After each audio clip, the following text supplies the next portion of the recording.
Gentleman in the back right, Chad J. Pennell, go. Jimmie, BuzzCutlerRowdy.com. If I remember correctly, maybe 4 or 5 Martinsvilles ago, you and Denny were duking it out for the win, and he bumped you up the track and got by you, and then you returned the favor and got by him and ended up getting the win. Do those sorts of tactics, do you have any more reluctance in a championship battle like this when you guys are so close, employing those sorts of tactics, or is that just short track racing? Yeah, for me it's more short track racing. It's taken me more time to try to move someone out of the way than my experience has been. It takes more time to move someone out of the way than to get position on them to pass them. Usually when I move someone out of the way, I wreck them. I just don't have that soft touch, and all the time it takes to set it up perfectly for the soft touch, I could be inside of the car and have position on them and go about my business. The contact Denny and I had into turn 3 here before, it was really just a racing thing where I was in there deep on the brakes, and he thought he was clear to come down, and we rubbed a little bit. But everybody has their own style, though. At the end of the day, I guess is what I'm getting at. Some guys are really good with the bump and run and the casual contact. Myself, I love to climb out of the car, especially at Martinsville, and I've done it in the past, without a tire mark on the race car, and we're sitting in victory lane. I take a lot of pride in that, and I think that how I race people pays off in the long run. And there's no sense 5 races into this thing when I get around the guys I'm racing for in the points, start laying tire marks on them, roughing them up. I mean, what's it going to do? It's just not time to do that stuff. There is a time and a place for it, and certainly if it comes my way, I can't just let it happen. I mean, I've got to interact the same way that guys are treating me. But there's nothing better than pulling into victory lane with a clean race car and holding a trophy. Go, Chad J. Mike Mulhern, go. Chad Hall of BTW 21. Jimmie, it's obvious with history you love the short track here at Martinsville. You run well. Points show that you run well. Championships show you run well. Your thoughts on Clay Campbell and everybody at Martinsville Speedway spending a little money this year and next year to make it easier in and out for the fans, to help the fans enjoy coming racing? Yeah, I mean, it's always great to see track owners and operators putting back into the facility. This racetrack for me is fun to come to because it is a time warp back. Now, and with today's world and the big racetracks, we've kind of lost the feel of the old school racing that we've had, and I always appreciate coming here because it helps me understand a little bit more and takes me back to that point. So I hope it keeps its character, but at the end of the day, it needs to be easy in and out, and the fans need a great experience when they come to the track. I mean, they're here for days on end, and at the shortest bit, they're here for 6 or 7 hours. So it really needs to accommodate the fans, give them a great experience. Okay, we got time for 3 more. Jay, Mike Mulhern, Nate Ryan. Jay Pennell with frontstretch.com and All Left Turns. Earlier this week, Denny said that, you guys are kind of looking at this 2 different ways. He's kind of looking at you, you're kind of looking ahead.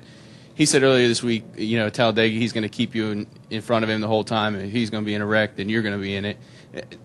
How do you kind of respond to that? And is Talladega, the way that race is run now, is that a place where a guy can almost get in your head, pushing you through the pack all day long?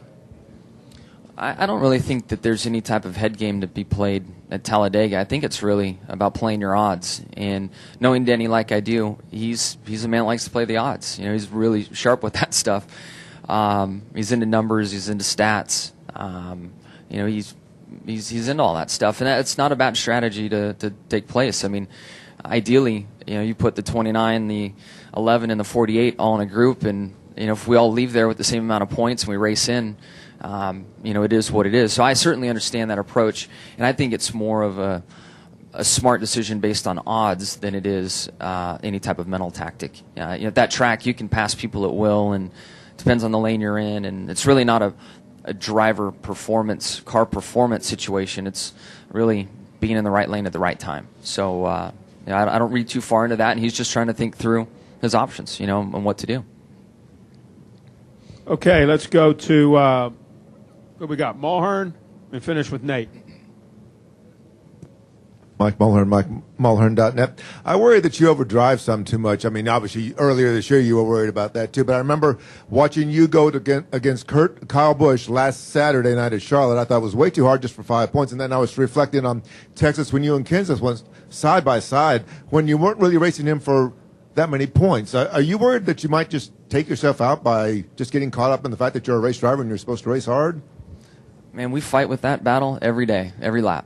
Every race car driver does. And the thing I've found is that there is a sweet spot that I operate well in. And there's no doubt earlier in the year I was stepping over that line.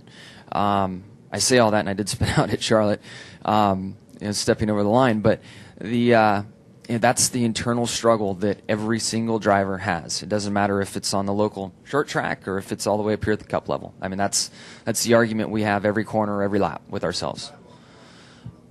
The thing is, like in baseball, football, any other pro sport, when you start defending and you lose your rhythm, you make mistakes. So there's an argument that says, is it worth the risk? And at the same time, if you back off and don't do things as you typically would, you create problems then. The 5 points with Kyle the other night, I could have forced it a little harder and tried to get to his outside a couple times, but I was trying to think big picture there. So I mean that's when I was having the argument. I mean, you could watch it each lap. I'd kind of roll up to him in the center and had maybe a little bit more throttle than I wanted to, and I'm like, all right, let's maybe he'll make a mistake. I just want to be in position that if he makes a mistake, I can try to pick up those 5 points. So that was a full-blown argument in my own head out there, and that's what we deal with.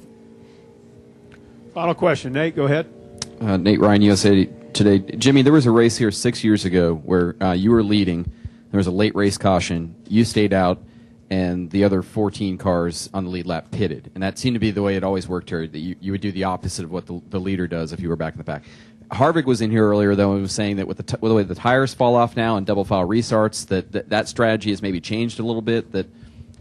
Can you speak to that? Do you think are tactics different here late in the race, where it used to just do the opposite of what the leader does? Now it's more about maybe getting tires, or I have to agree that it has changed. In the past, it was much more of a numbers game. If you were in the minority, you probably made the wrong move. If you're in the majority, things worked out for you.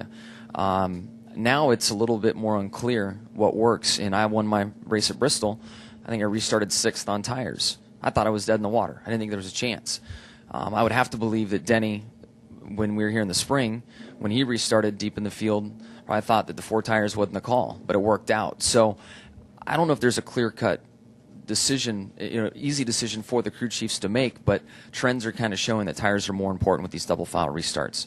And truthfully, the worst position to be in is the first couple cars near guys with tires. That's the thing. A crew chief does not want to put their driver or their car in that situation. So if you think they're coming and you're around that cutoff point, you're better off just coming to pit road so that you're not that first car on old tires and end up losing 8 or 10 spots. Jimmie, as always, we appreciate you being in here, and good luck this weekend.